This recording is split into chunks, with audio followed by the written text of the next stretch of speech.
नमस्कार। सीटेट की तैयारी करने वाले सभी एस्पिरेंट्स को एक बार फिर से PMS IQ study YouTube channel में मैं प्रवीण सत्संगी सर बहुत बहुत स्वागत करता हूं। दोस्तों, आज की एक और क्लास हम लेकर आ गए हैं आगामी सीटेट की परीक्षा के लिए, यानी कि सीटेट की परीक्षा जो सितंबर मंथ में होने वाली है उसके पॉइंट ऑफ व्यू से एक और क्लास हम लेकर आ गए हैं पिछले वर्षों में पूछे गए कुछ अति महत्वपूर्ण प्रश्नों का। तो आप सभी से एक रिक्वेस्ट करूंगा एस्पिरेंट्स कि आप लोग इस वीडियो को अंत तक जरूर देखिएगा, एक एक प्रश्न को अच्छे से समझिएगा और याद कीजिएगा। दोस्तों, आगामी सीटेट की परीक्षा के लिए एक एक प्रश्न बहुत ही महत्वपूर्ण होने वाले हैं। तो चलिए आज की क्लास हम लोग शुरू करते हैं। पहला प्रश्न है, सीखने की सामाजिक संरचनावादी विचार इस बात की वकालत करते हैं कि, ये दोस्तों हमें बतानी है कि सीखने के सामाजिक संरचनावादी विचार किस बात की वकालत करते हैं। तो देखिए, इसका सही उत्तर होगा शिक्षार्थी सक्रिय रूप से क्या करते हैं, ज्ञान का निर्माण करते हैं। यानी कि ऑप्शन हमारा क्या हो जाएगा, बिल्कुल करेक्ट आंसर होगा। आप सभी याद रखेंगे, सीखने के सामाजिक संरचनावादी विचार इस बात की वकालत करते हैं कि जो शिक्षार्थी होते हैं वो सक्रिय रूप से ज्ञान का निर्माण करते हैं। यानी कि ऑप्शन ए इस प्रश्न का बिल्कुल करेक्ट आंसर होगा। आप सभी याद रखेंगे। तो चलिए अब आगे बढ़ते हैं, अगले प्रश्न की ओर चलते हैं। अगला है दोस्तों, देखिए अगले प्रश्न में क्या है, अभिकथन है और एक कारण है। हमें बतानी है कि इनमें से कौन सा सही है, क्या अभिकथन सही है कि उसका कारण सही है या फिर दोनों सही है। तो चलिए सबसे पहले हम लोग अभिकथन को पढ़ते हैं। अभिकथन क्या कहता है कि बच्चों द्वारा बचपन अलग अलग संस्कृतियों में अलग अलग तरह से अनुभव किया जाता है। बिल्कुल दोस्तों, अभिकथन क्या है, यह हमें बिल्कुल सही लग रहा है कि बच्चों के द्वारा जो बचपन है ये अलग अलग संस्कृतियों में अलग अलग तरह से अनुभव किया जाता है, जो कि बिल्कुल सही है। हम लोग कह सकते हैं कि अभिकथन क्या है, सही है। तो चलिए अब कारण भी हम लोग पढ़ते हैं। देखिए कारण क्या है, कारण क्या कह रहा है कि बच्चों का विकास सार्वभौमिक है। अब ये दोस्तों जो कारण है ये क्या है, बिल्कुल गलत है। जो बच्चों का विकास है ये सार्वभौमिक नहीं होता है दोस्तों। अतः हम लोग कह सकते हैं कि जो हमारा अभिकथन है ये क्या है, ये बिल्कुल करेक्ट है, राइट है। लेकिन दोस्तों जो कारण है ये क्या है, ये गलत है। यानी कि ए सही है लेकिन आर गलत है।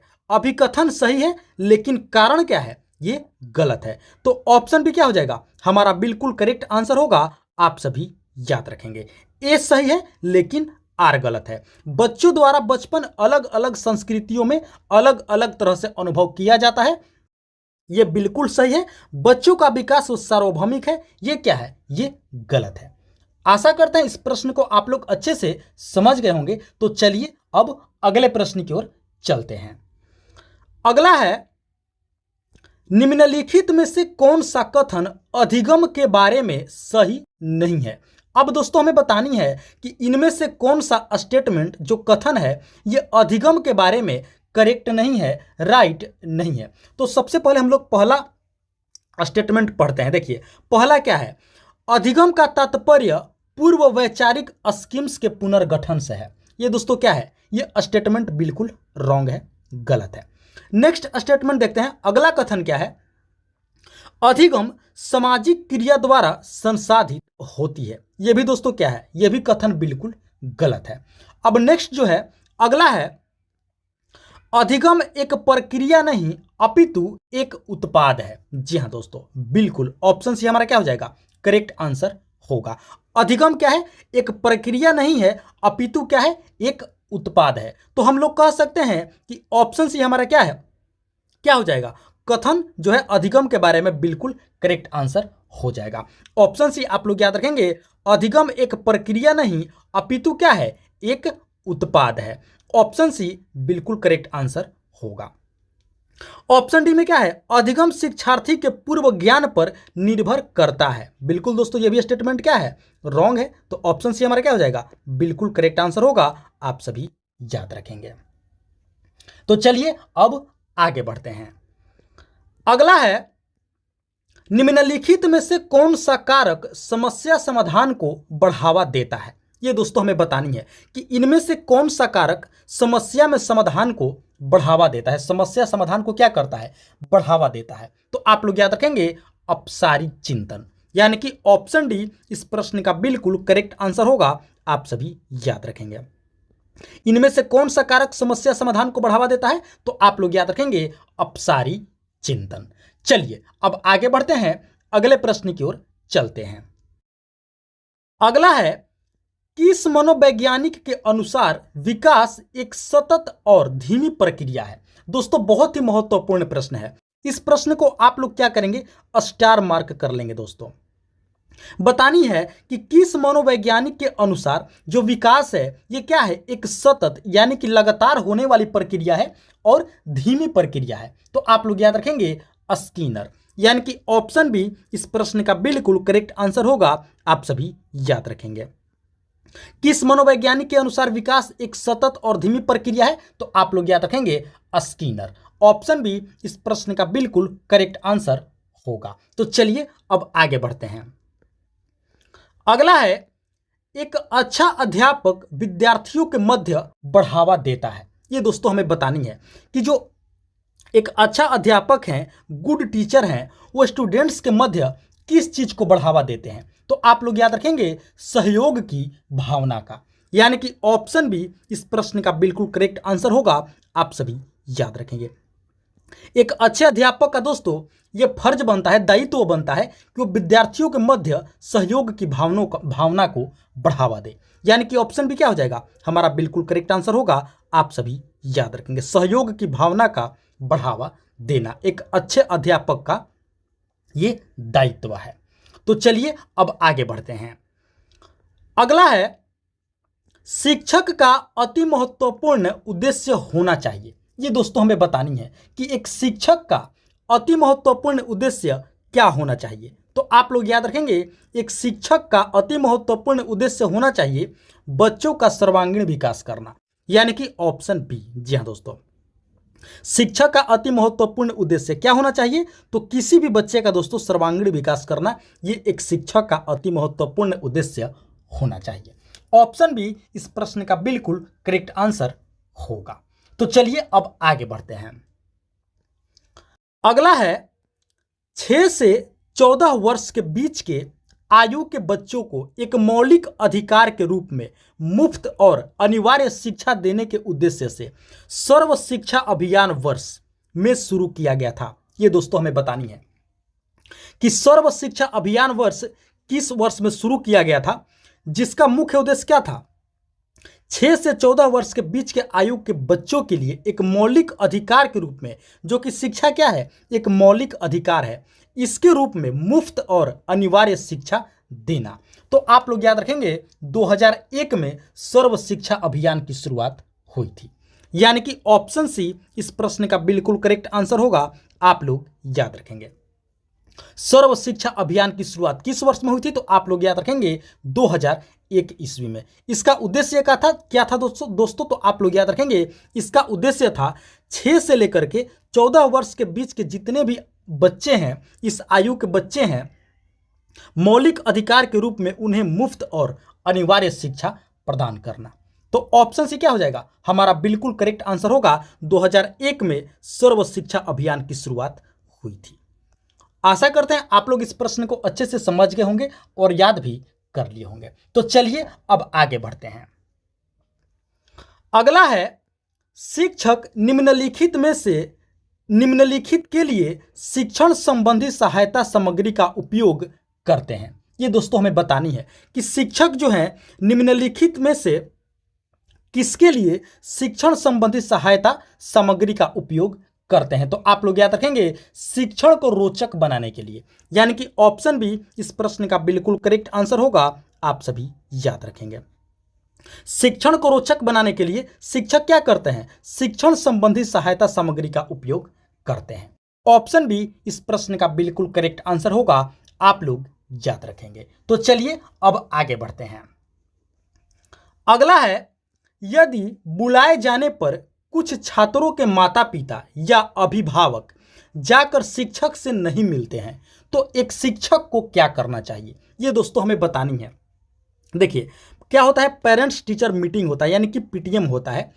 तो उस दौरान यदि माता पिता या अभिभावक शिक्षक से नहीं मिलने जाते हैं तो एक शिक्षक को क्या करना चाहिए दोस्तों, ये हमें बतानी है एस्पिरेंट्स। तो देखिए हमें खुद जाकर के उनसे मिलना चाहिए, यानी कि ऑप्शन डी इस प्रश्न का बिल्कुल करेक्ट आंसर होगा, आप सभी याद रखेंगे। बाकी नकारात्मक विकल्प पर हमें दोस्तों कोई ध्यान नहीं देना है। क्या करना है, हमें खुद जाकर के उनसे मिलना है, यानी कि ऑप्शन डी क्या हो जाएगा, हमारा बिल्कुल करेक्ट आंसर होगा, आप लोग याद रखेंगे। तो चलिए अब आगे बढ़ते हैं, अगला प्रश्न देखते हैं। अगला है विद्यार्थियों की प्रशंसा की जानी चाहिए। अब दोस्तों हमें बतानी है कि विद्यार्थियों की प्रशंसा की जानी चाहिए कहां पर, तो देखिए लोगों के बीच में ही विद्यार्थियों की प्रशंसा की जानी चाहिए, यानी कि ऑप्शन सी इस प्रश्न का बिल्कुल करेक्ट आंसर होगा। लोगों के बीच में विद्यार्थियों को क्या करना चाहिए, अप्रिशिएट करना चाहिए, उनकी प्रशंसा करनी चाहिए, तारीफ करनी चाहिए। ऑप्शन सी हमारा क्या हो जाएगा, बिल्कुल करेक्ट आंसर होगा, लोगों के बीच में। इससे क्या होगा, उनका मनोबल बढ़ेगा। क्या होगा, उनका मनोबल बढ़ेगा, उनके अंदर आत्मविश्वास की वृद्धि होगी। क्या होगी दोस्तों, आत्मविश्वास की वृद्धि होगी। तो क्या करेंगे हम लोग, विद्यार्थियों की प्रशंसा लोगों के बीच में ही करेंगे। ऑप्शन सी इस प्रश्न का बिल्कुल करेक्ट आंसर होगा, आप लोग याद रखेंगे। तो चलिए अब आगे बढ़ते हैं। अगला है छात्रों के सही मूल्यांकन के लिए निम्नलिखित में से किस विधि का प्रयोग किया जाना चाहिए। ये दोस्तों हमें बतानी है कि छात्रों के सही मूल्यांकन के लिए निम्नलिखित में से किस विधि का प्रयोग किया जाना चाहिए। तो आप लोग याद रखेंगे सतत मूल्यांकन, यानी कि ऑप्शन बी। ऑप्शन बी इस प्रश्न का बिल्कुल करेक्ट आंसर होगा, आप लोग याद रखेंगे। सतत मूल्यांकन यानी कि लगातार मूल्यांकन का प्रयोग किया जाना चाहिए छात्रों के सही मूल्यांकन के लिए। चलिए अब आगे बढ़ते हैं। अगला है एक शिक्षक को समझ में सम्मान मिलना चाहिए जब वह, ये दोस्तों हमें बतानी है कि एक शिक्षक को कब सम्मान मिलना चाहिए, किस प्रकार के शिक्षक को सम्मान मिलना चाहिए। जब वो एक आदर्श जीवन जीते हों, बिल्कुल। निष्ठापूर्वक अपनी ड्यूटी करते हों, बिल्कुल दोस्तों ये भी सम्मान के लायक हैं। प्रभावी तरीके से पढ़ाने में सक्षम हो, यानी कि ये तीनों गुण जिस शिक्षक में मिले दोस्तों वो क्या है, उन्हें सम्मान मिलना चाहिए। ये सभी, यानी कि ऑप्शन डी इस प्रश्न का बिल्कुल करेक्ट आंसर होगा, आप लोग याद रखेंगे। ये सभी समझ होनी चाहिए एक शिक्षक में और उनको सम्मान मिलनी चाहिए, तभी उन्हें कहा जाएगा कि क्या है, वो एक आदर्श शिक्षक है, आइडल टीचर है।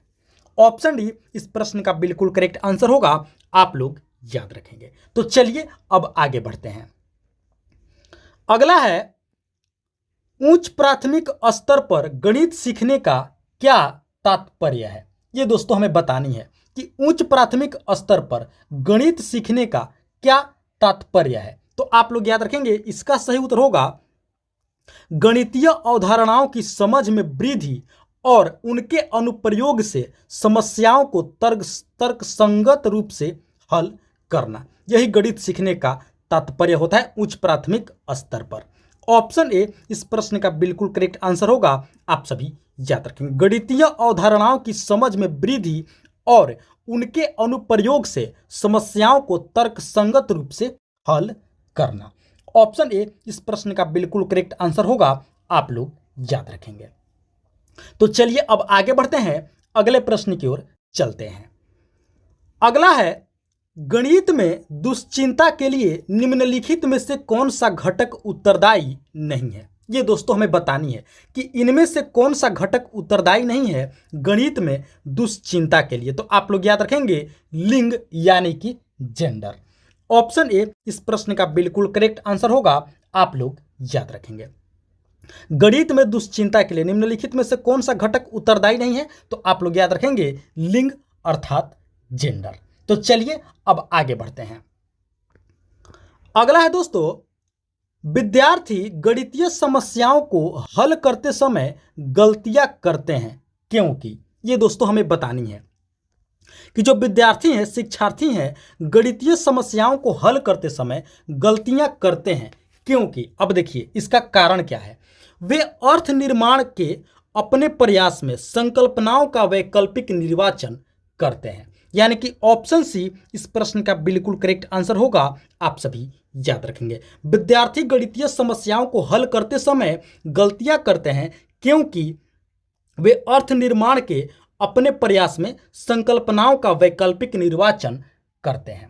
ऑप्शन सी इस प्रश्न का बिल्कुल करेक्ट आंसर होगा। तो चलिए अब आगे बढ़ते हैं। अगला है, प्राथमिक स्तर पर पर्यावरण अध्ययन में रचनात्मक अवकलन को शामिल नहीं करता। ये दोस्तों हमें बतानी है। प्राइमरी लेवल पर जो ईवीएस है, इन्वायरमेंटल स्टडीज है, पर्यावरण अध्ययन में रचनात्मक अवकलन जो है शिक्षार्थियों की ग्रेडिंग और रैंकिंग को शामिल नहीं करता है। यानी कि ऑप्शन ए इस प्रश्न का बिल्कुल करेक्ट आंसर होगा। आप सभी याद रखेंगे। प्राथमिक स्तर पर पर्यावरण अध्ययन में रचनात्मक अवकलन शिक्षार्थियों की ग्रेडिंग और रैंकिंग को शामिल नहीं करता है। ऑप्शन ए इस प्रश्न का बिल्कुल करेक्ट आंसर होगा। आप लोग याद रखेंगे। तो चलिए अब आगे बढ़ते हैं। अगला है, शालिनी कक्षा 5 के शिक्षार्थियों को पोषण पर आधारित प्रकरण से परिचित कराना चाहती हैं। उन्हें ये दोस्तों हमें बतानी है। देखिए, शालिनी क्या है, एक शिक्षक हैं कक्षा 5 के। कक्षा 5 के शिक्षार्थियों को वो क्या कर रही हैं, पोषण पर आधारित प्रकरण से परिचित कराना वो चाहती हैं। तो उन्हें क्या करना चाहिए? तो देखिए, उन्हें क्या करना चाहिए, शिक्षार्थियों से कहना चाहिए कि वे अपने अपने टिफिन बॉक्स खोलें, उसके बाद तत्वों का अवलोकन करें और उसके बाद उन्हें व्याख्या करनी चाहिए। इससे बच्चे क्या पोषण पर आधारित प्रकरण को जल्द से जल्द परिचित कर लेंगे, परिचित वो लोग हो जाएंगे। वो क्या करेंगी, शिक्षार्थियों से कहेंगी कि वह अपने अपने टिफिन बॉक्स खोलेंगे, उसके बाद तत्वों का अवलोकन करेंगे और उसके बाद उन्हें व्याख्या वो कराएंगी। कौन? शालिनी, जो कक्षा 5 के क्या है, ईवीएस के शिक्षिका हैं। तो ऑप्शन डी हमारा क्या हो जाएगा, बिल्कुल करेक्ट आंसर होगा। आप सभी याद रखेंगे। बाकी देखिए विकल्पों में क्या है, श्याम पट पर पाचन तंत्र का आरेख बनाना चाहिए। ये दोस्तों होगा, लेकिन कक्षा 5 के लिए ये उचित नहीं है। पोषक तत्वों से भरपूर विभिन्न प्रकार के भोजन के उदाहरण चाहिए, देने चाहिए। ये भी दोस्तों इससे क्या होगा, उतना वो लोग परिचित नहीं होंगे। अगला है, विभिन्न प्रकार के भोजन को प्रदर्शित करने वाले चार्ट का प्रयोग करना चाहिए। ये तीनों विकल्प से जो हमारा सबसे उचित है वो है ऑप्शन डी। यानी कि उनके खुद के टिफिन बॉक्स उनसे खुलवाया जाना चाहिए, उसके बाद अवलोकन करके बाद में व्याख्या करनी चाहिए। यानी कि जो जो वो लोग अपना लंच बॉक्स लेकर आए हैं अपने साथ, उसी के माध्यम से उनको परिचित कराना है पोषण पर आधारित प्रकरण से। तो ऑप्शन डी क्या हो जाएगा, बिल्कुल करेक्ट आंसर होगा। आप सभी याद रखेंगे। तो चलिए अब आगे बढ़ते हैं। अगला है, भारत के प्रथम केंद्रीय कानून मंत्री कौन थे? ये दोस्तों हमें बतानी है कि भारत के प्रथम केंद्रीय कानून मंत्री, तो आप लोग याद रखेंगे डॉक्टर भीमराव अंबेडकर। यानी कि ऑप्शन ए इस प्रश्न का बिल्कुल करेक्ट आंसर होगा। आप सभी याद रखेंगे। भारत के प्रथम केंद्रीय कानून मंत्री, लॉ मिनिस्टर कौन थे? तो आप लोग याद रखेंगे डॉक्टर भीमराव अंबेडकर। देखिए, इसमें ऑप्शन बी में है जवाहरलाल नेहरू। आप सभी को पता होगा दोस्तों, जवाहरलाल नेहरू हमारे देश के प्रथम प्रधानमंत्री थे और साथ ही साथ फॉरेन मिनिस्टर भी थे। कौन थे? फॉरेन मिनिस्टर यानी कि विदेश मंत्री। उसके बाद डॉक्टर राजेंद्र प्रसाद, ये दोस्तों कौन थे? हमारे देश के प्रथम प्रेसिडेंट राष्ट्रपति थे। ऑप्शन डी में है डॉक्टर सरदार वल्लभ भाई पटेल। देखिए, सरदार वल्लभ भाई पटेल हमारे देश के प्रथम गृह मंत्री और प्रथम उप प्रधानमंत्री थे। आप लोग ये सभी विकल्पों को अच्छे से याद रखेंगे। सरदार वल्लभ भाई पटेल कौन थे? हमारे देश के प्रथम गृह मंत्री और प्रथम उप प्रधानमंत्री थे। Option D. देखिए, ऑप्शन ए के अलावा भी आप लोग बाकी विकल्पों को भी अच्छे से ध्यान में रखेंगे, जो कि बेसिक लेवल के हैं, हर एक लोगों को जानना चाहिए, बहुत ही महत्वपूर्ण है। तो चलिए अब आगे बढ़ते हैं। अगला है, अभिलेखागार वह स्थान है जहां, ये दोस्तों हमें बतानी है कि अभिलेखागार वह स्थान है, कौन सा स्थान है जहां, ये वो स्थान है दोस्तों जहां पर ऐतिहासिक पांडुलिपियों तथा दस्तावेजों को रखा जाता है। यानी कि ऑप्शन ए इस प्रश्न का बिल्कुल करेक्ट आंसर होगा। आप लोग याद रखेंगे। अभिलेखागार वह क्या है? वह स्थान है जहां पर ऐतिहासिक पांडुलिपियों तथा दस्तावेजों को रखा जाता है, उसे अभिलेखागार कहा जाता है। ऑप्शन ए इस प्रश्न का बिल्कुल करेक्ट आंसर होगा। तो चलिए अब अगले प्रश्न की ओर चलते हैं। अगला है, मध्य प्रदेश में स्थित भीमबेटका एक पूरा स्थल है। ये दोस्तों हमें बताने कि मध्य प्रदेश में स्थित भीमबेटका है। क्या है? भीमबेटका। बताने कि किस प्रकार का एक पूरा स्थल है। तो आप लोग याद रखेंगे पूरा पाषाणिक पूरा स्थल है। ऑप्शन ए इस प्रश्न का बिल्कुल करेक्ट आंसर होगा। आप लोग याद रखेंगे मध्य प्रदेश में स्थित भीमबेटका क्या है? पूरा पाषाणिक पुरातात्विक स्थल है। ऑप्शन ए इस प्रश्न का बिल्कुल करेक्ट आंसर होगा। आप लोग याद रखेंगे। तो दोस्तों ये थी हमारी आज की सीटेट की आगामी परीक्षा के लिए अति महत्वपूर्ण प्रीवियस ईयर में पूछे गए प्रश्नावली वीडियो क्लास। आशा करते हैं इस क्लास को आप लोग अंत तक जरूर देखे होंगे, एक एक प्रश्न को अच्छे से समझे होंगे और याद भी कर लिए होंगे। तो आप सभी से एक रिक्वेस्ट करूंगा कि इस वीडियो को आप लोग अभी तक एक लाइक नहीं किए हैं तो दोस्तों आप लोग इस वीडियो को एक लाइक जरूर कर देंगे। साथ ही साथ PMS IQ study YouTube channel पर आप लोग पहली बार विजिट किए हैं तो दोस्तों इस चैनल को भी आप लोग जरूर से जरूर सब्सक्राइब कर लेंगे। इसी तरह की महत्वपूर्ण प्रश्नावली वीडियो प्रतिदिन देखने के लिए, अपनी तैयारी को बेहतर और मजबूत करने के लिए वीडियो को लाइक करके चैनल को सब्सक्राइब कर लेंगे। और हाँ दोस्तों, कमेंट करके आप लोग अपना फीडबैक हमें जरूर देंगे कि आप लोगों को क्लास कैसी लगी, प्रश्न का लेवल कैसा था, कहीं पर कोई त्रुटि है तो उसका भी आप लोग हमें कमेंट करके जरूर बताएंगे। तो फिलहाल इस क्लास में इतना ही। मिलते हैं एक और मोस्ट इंपॉर्टेंट सीटेट की क्लास वीडियो में। तब तक के लिए आप सभी का बहुत बहुत धन्यवाद। जय हिंद दोस्तों।